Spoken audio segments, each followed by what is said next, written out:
Stimul vermək. Neysə, stimul başqa şeydən almışam. Burada deyil. Niyə məhz şinyatçılıq ixtisasını seçmisiniz?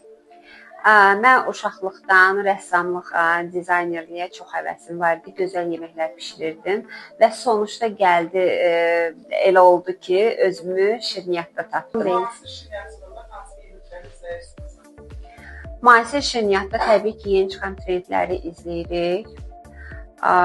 Yeni çıxan tərkiblərdir, dekorasiyalardır. Bunların hamısını izləyirik, biz də həyata keçirməyə çalışırıq. Hansı şinyatçıları daha çox hazırlamağa başlayırsınız? Təbii ki, mən dekorativ tort ustası olduğuma görə bəzəkli tortları hazırlamağa daha çox üstünlük verirəm və tortların təbii ki, tərkibi ilə üz görünüşü vəhdət təşkil eləməlidir.